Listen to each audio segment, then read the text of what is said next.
One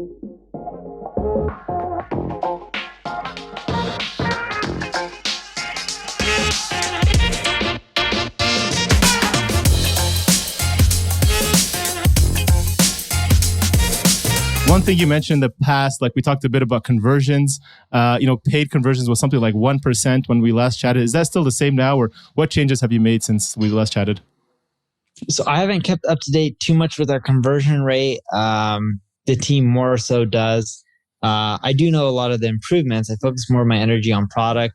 So we release a backlinks opportunity report where we show you all the people that link to your competition, but don't link to you. So that way you can do outreach and increase your odds of getting links. We've added a lot more link data from anchor text information to where the links are coming from, the regions, all that kind of stuff. We even got more specific with things like, competitor analysis. You can see there's a competitor overview where you can see all the keywords your competition ranks for that you don't. So we look at that as keyword gaps, right? Like, so that way, more content that you can be creating. So we were just adding more and more features to make the product more usable, better, give you, better results when it comes to your SEO. The Chrome extension has been growing. We made a lot of updates there as well too. And in November, I think we released our first version of Seo Automation where we try to do the SEO for you automatically. And how's that been? So SEO Automation, I know it's been on your checklist or bucket list for a while to test it out. Has it spun out as nicely as you hoped? No, takes a lot longer, but hopefully it starts working out and we'll find out more in November with the first go around. But I believe we'll be there. We just brought in a CEO to run the division.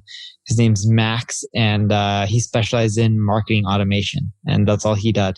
Not like email automation, but literally automating marketing. And he did that for one of the big holding companies, Dentsu Aegis. Very cool. How are you thinking about when it comes to competing with obviously the big players, right? The SEMrush, the Ahrefs, in the moment, they're obviously the top players in the game. You're coming in close on them. How are you thinking, other than features? I mean, that's like probably like a battle that's tough to win against, right? Like competing against features. Is there other things you're looking at on how you're able to compete with them?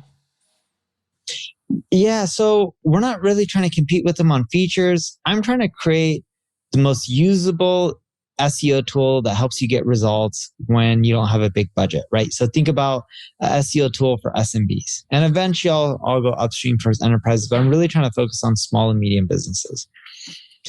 And the key is, instead of giving them more features and more reports, how do you just do more for them? Because they don't have the manpower like some of the bigger corporations have. So I guess trying to make it easier and like more affordable, I guess that's probably your entry level point of getting people in and then kind of moving up. Affordability, easier to use, and automate more stuff so you don't need as many people. Like, that's our goal. I'm not saying we're fully there yet, but that's where we're trying to go. Love it. That's the vision. When it comes to running NP Digital, I know many agency owners they eventually move to building a SaaS, right? After whether they hit a plateau in terms of where their growth potential is, or they hit they get burnt out for some reason, just managing too much employees and staff. So after you've been running NP Digital for a little bit, what are some suggestions maybe you have to other digital marketing agencies owners who are listening in to help them scale an actual business effectively? What kind of business? SaaS or agency? The agency part. Okay, so when it comes to scale, the biggest thing I've learned is systems and processes. See, because agency stuff is very heavy human oriented, right? If you have a lot of people, it's hard to keep growing by hiring more people. It doesn't mean that you can't. It's just, it's harder and harder to find more amazing people. The landscape is more and more competitive. So you got to create systems, processes, trainings to really level up everyone, even when, you're growing or you can't find people. At least you can hire younger people who aren't as experienced, and really get them going and get them to where they need to be. And when you systemize stuff, create the processes, create the automations, it makes your team much more efficient. And hopefully you don't have to be as labor intensive, which then helps you scale more too. Yeah, and would you say, like in terms of pricing and how you structure the different service offerings, do you like to go more productized and having specific services, or do you have custom for everybody? custom, no cookie cutter. You really figure out what's wrong with the business and then you apply it to that business. You can try to do cookie cutter. That approach works for others too. I've just found that you can't provide them as great results because what one business needs is different in many cases than others. It's not as scalable, but it allows you to provide better results to customers, which is what we've seen. The margins aren't as good, but again, you provide better results to customers, which is what we focus on more than just quote unquote trying to scale up our business. So scale isn't kind of your priority. It's more results, getting, good qualities, deliver, and not even profit margins, right? It's just, let's get good results for them. Doesn't matter, whatever it takes. Exactly. And we do care about scale. And of course we are a business and we do want profit, but we believe if you provide the best results and you do amazing work, the other stuff eventually comes. And then I think from my understanding, what I heard is you've opened up your services to all size companies, not just, the bigger companies with bigger budgets. Is that accurate? That's correct. We work with SMBs and our average SMB pays us around $3,000-4,000 a month, all the way to really large corporations that can spend millions and millions a year with us. And how are you able to kind of manage those so many different kind of processes, stay profitable, and then split that focus in offering between SMBs who need this much attention, and then the big guys spending millions of dollars? We have an amazing team, great leaders. I think we're at 400 and something employees. Okay. At agencies, so good amount of headcount, which does help as well. Nice. Okay, so just getting the right people on at the right time at the right place, right? Yeah. Bingo, cool. You got it right. So as a digital marketer, I think there's a lot of noise out there. How do you kind of tailor your messaging in a way that would say distinguish yourselves from all these, get rich quick scammers, marketers who are just making, giving a bad brand and name to the rest of the marketers out there? One customer at a time. The way you really grow in any business is you provide amazing product or service, you do really well, and you keep getting more referrals. It's a long, slow, boring way to grow, but that's really how most people grow. And if you can end up just doing really well from that aspect, you'll do well in the long run. So it's even that noise is going to be out there. Those get rich guys are going to be, flashing all that stuff, but it's not going to last. And, if you do good work, it's going to continue, right? Bingo. Yeah. So in terms of competition and maybe valuable skill sets, how do you say, you can become a better or more effective digital marketer than maybe your competitors or your peers? So you mentioned good service. Are there any key skills or qualities that you say are, they're differentiating among the best right now? For yourself, for example, when you're hiring somebody, is there something that really, strikes you as important right now?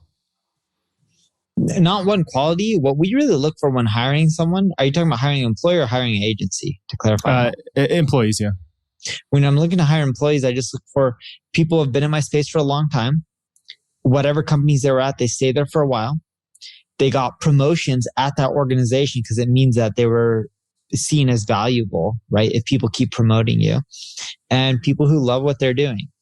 Because if you can do that, typically you're finding really good employees because they have a track record of doing well. And let's say if someone's had 2 jobs over the last 10 years or worked for 2 different companies, and at both companies, they've gone continual promotions and they're the exact same type of person that you're looking for the exact same role that they've already, been in the past, chances are they'll do a good job because they were loyal to 2 companies. They got constant promotions, which means that people found them valuable. And if they love what they're doing, they'll, really go above and beyond for your customers or your clients, whatever you want to call them. And they'll probably do an amazing job for you because they've done it so many times in the past.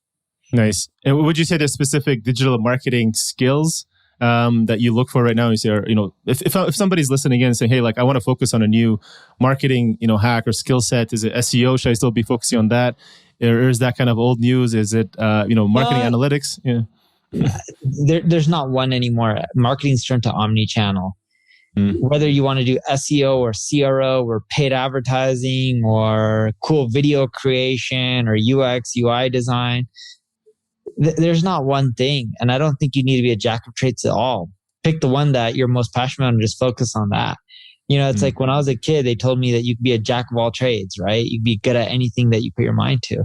In the corporate world, you don't need to be. You just need to do one thing really well and just harness all your energy on that one thing, and that's it.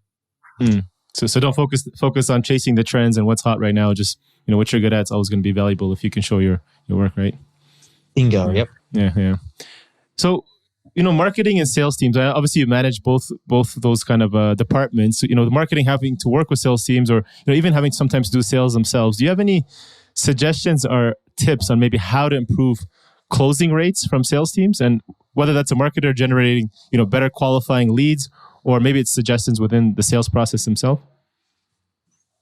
So when it comes to closing, we don't really use a process like this is what you need to do and this is with slide 1 in your deck, slide 2. We more look at it as problems and solutions.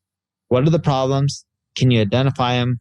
Here are the solutions. How can you prove that you've done it before successfully if you can?